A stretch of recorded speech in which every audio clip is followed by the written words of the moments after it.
Hello, isang mapagpalang araw sa inyong muli mga katemplado. Welcome sa aking channel, sa Templadong Pinoy TV.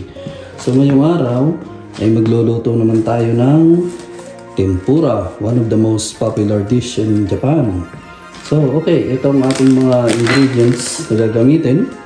Meron tayong siyempre malalaking hipon. Meron tayong breadcrumbs, meron tayong all-purpose flour, mirin, kikuman soy sauce, egg para sa butter natin.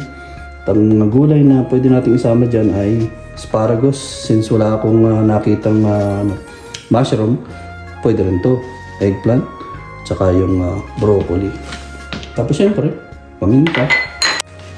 Meron tayong asin, garlic powder, at tsaka yung chicken powder. Tsaka yung gagawin nating dashi kasi wala tayong pwede ito alternative. Saka ito pang garnish lang naman ito mamaya. Okay, umpisa natin ng babalatan natin muna yung hipon. So okay, balatan muna natin ang hipon. Yung nabibiling hipon dito yung ganito, tanggal na yung ulo. Wala na yung ulo.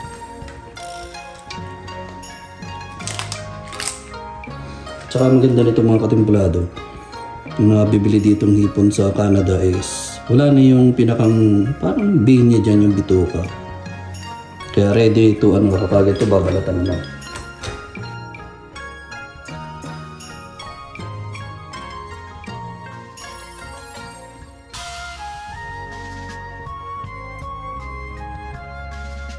So dapat ang nito mga 10 piraso lang. So yung buong recipe nito ay makikita niyo sa ating description box ng ating YouTube channel mga katemplado.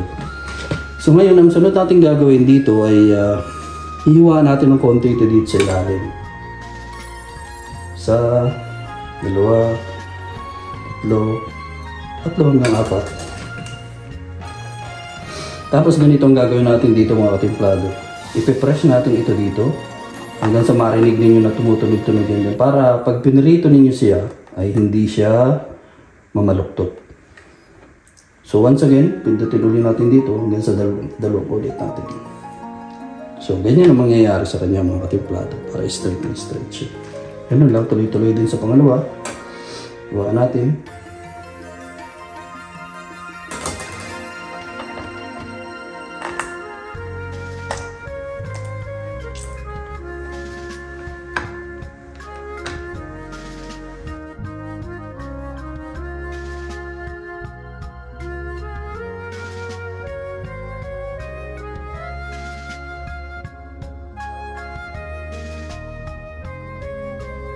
Ang sunod naman natin gagawin ngayon ng katemplado, ilalagay natin ng pampalasa siyempre.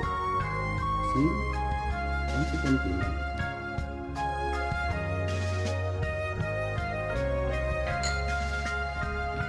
Black pepper.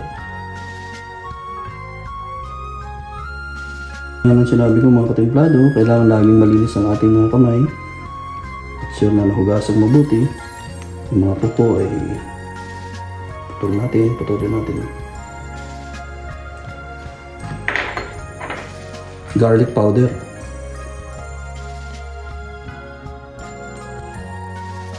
Pwede naman ang gawin ninyo pag samasamahin nyo na ito, then ninyo, ilagay. Ako kasi mas gusto ko yung ganito para yung sobra ay pwede pang ibalik. Chicken powder.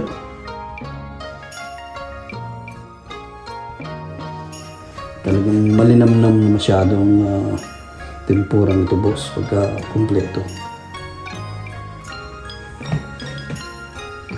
Okay, nailagay na natin. Ang sunod naman natin gagawin ay ihahanda natin yung mga gulay na gagamitin. Ihiwain natin. Hinahin natin ang asparagus.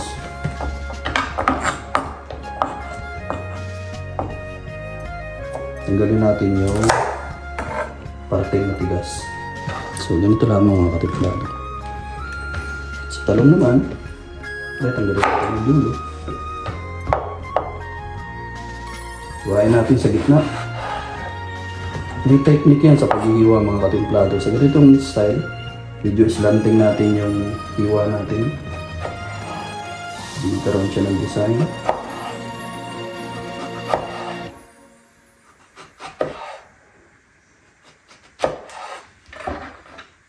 Kailangan magiging ganyan ang itsura niya mga katimplado.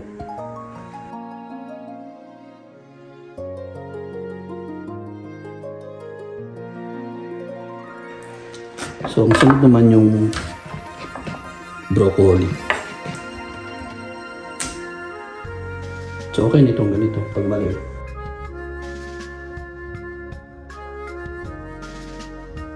At ang sunod naman natin gagawin mga katimplado ay ihahanda natin yung butter na pagsasawsawan ng ating tempura.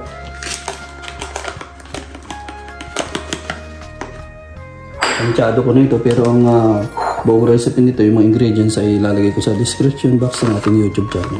Kaya panoorin nyo hanggang dulo mga katimplado.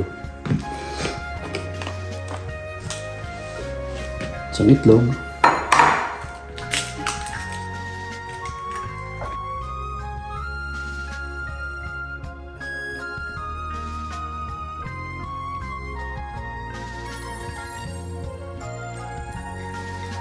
Tapos ang tubig na ginagamit dito mga katimplado ay yung malamig para yung lumabas yung kanyang pagiging crunchy.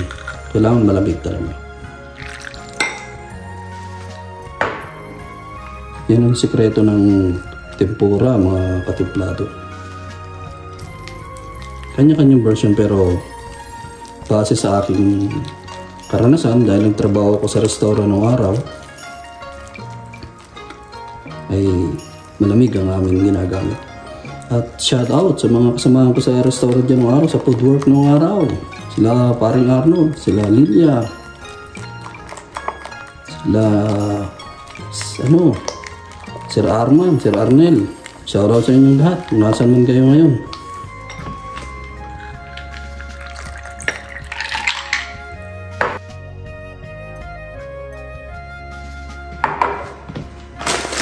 Siyempre, breadcrumbs.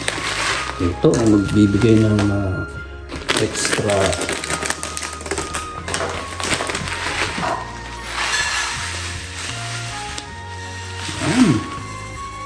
biging crispy talaga ang ating Yung iba naman hindi na gumagamit ng ganyang breadcrumb. Yung iba butter lang na ganito and then sausaw na. Pwede rin pero mas ma-crunchy pagka may ganito. At ngayon naman mga katimplado, magpainit na tayo ng kawali. Lagyan natin ng mantika. Itong mantika na ginagamit ko mga katimplado.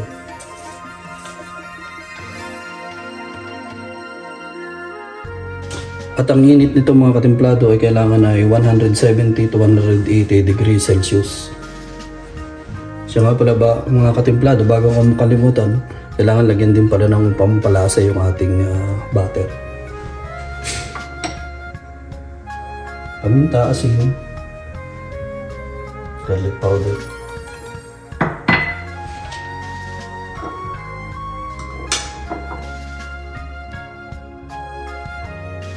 Para malinamnam talaga ang ating tempura, mga katimplado, mga boss. So ulitin ko ang ating recipe or ingredient ay na makikita sa ating description box ng ating YouTube channel. Salamat mga katimplado sa panonood. Shoutout sa mga pinsan ko dyan sa Europe. Si Totoy, si Edmond, Malakas. Kayong kapatid ko dyan si Ariel. Kumusta kayo dyan mga tol? Yung ating mga kasamahang driver sa Saudi Arabia. Shoutout sa inyong lahat. Hindi ko man kayo may isa-isa. Ang dami ninyo.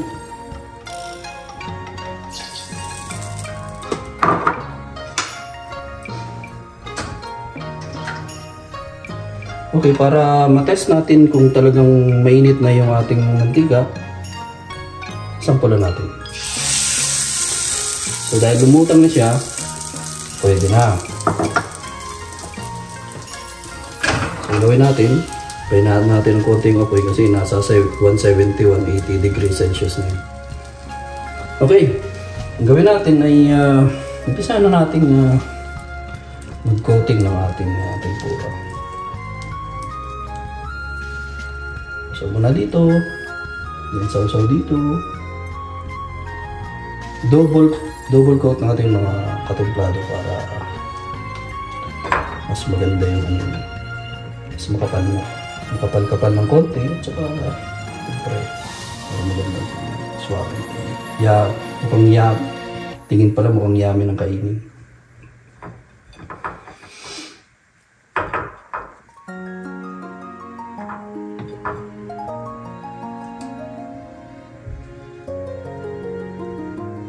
Sausaw ulit. Tapos sa breadcrumbs.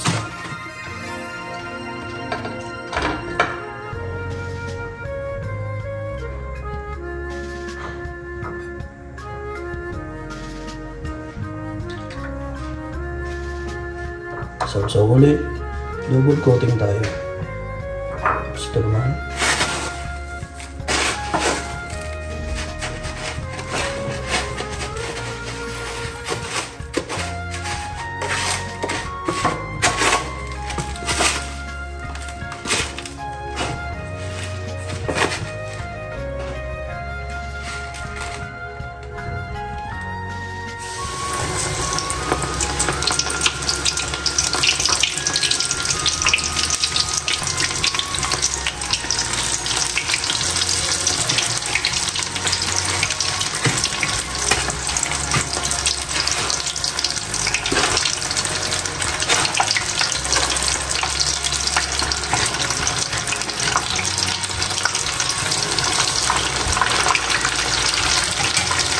Bilis lang yun, mga katemplado.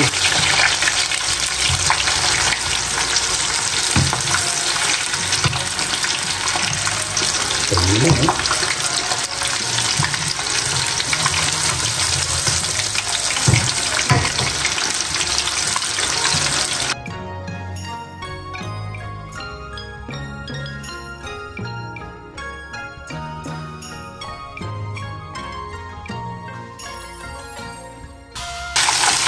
So, ganito mga katemplado. Patuloyin natin dito sa ating manara. Medyo isang minuto lang ang pagluluto nito mga katemplado.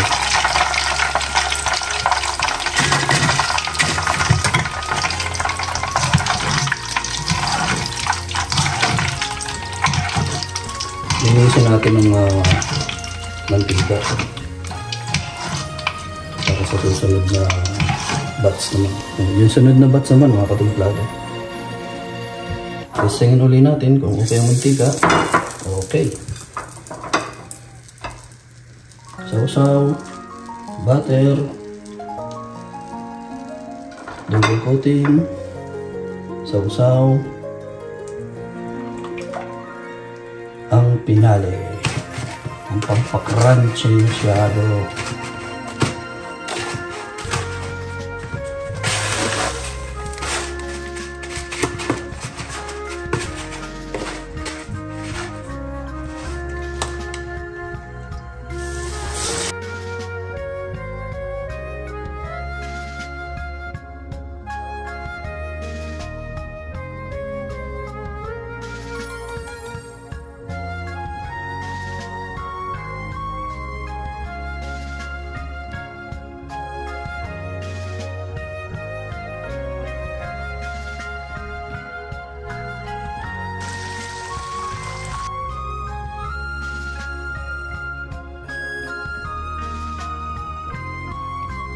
So ngayon naman, yung gulay naman ang ating lulutuin.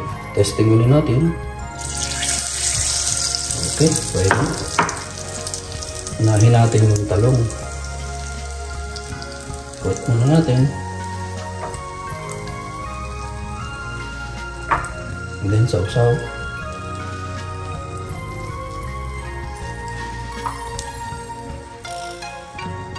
Lulo.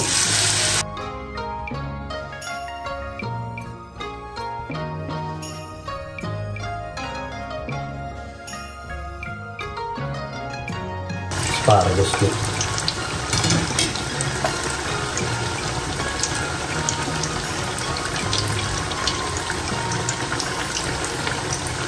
sausaw.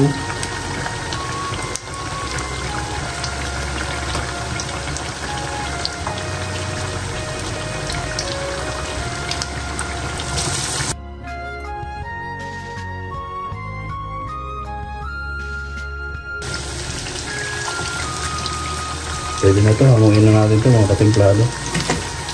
Siyempre, patulogin natin yung sa ating wrap.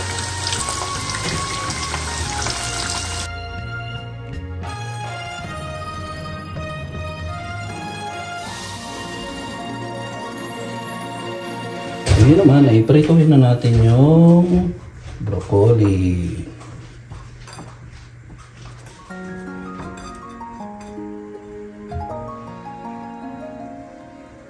Okay, sausaw. Pagpag natin para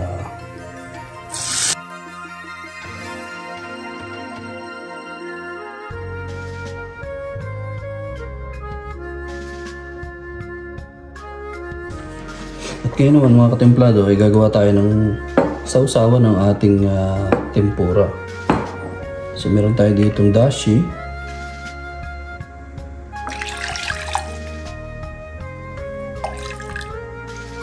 Mga 200 ml siguro yun.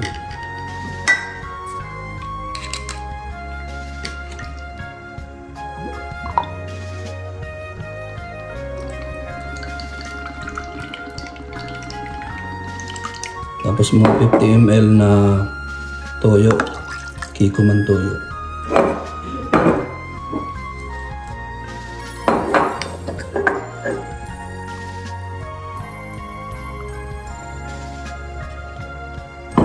Tapos 50 ml din na mirin.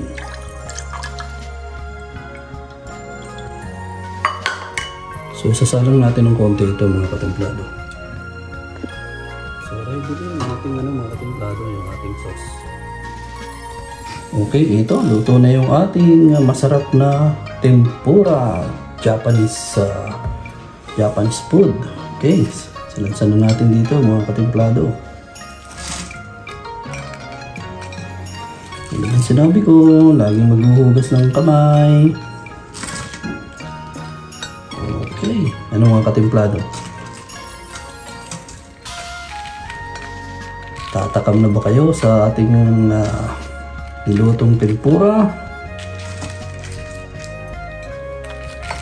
Oops. Grabe. Natin dito yung talong. Okay. Natin dito ng broccoli.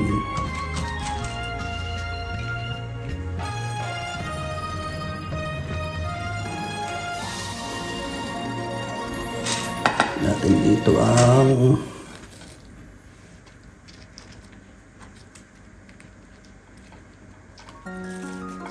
asparagus.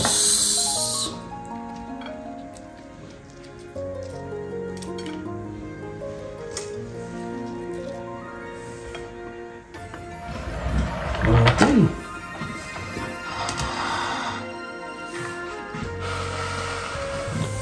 So, nandito yung ating sausawan. Ito, pampagana lang to mga katemplado. So, yun. Okay na ang ating ginawang mga katemplado. Ating masarap na tempura. So yun, mga katempladong Pinoy, kung nagustuhan ninyo ang ating video sa pagluluto ng ating tempura, one of the most popular dish in Japan. So paki-like and subscribe naman mga katempladong Pinoy. At paki-share na rin sa ating Facebook account, sa ating TikTok at Instagram.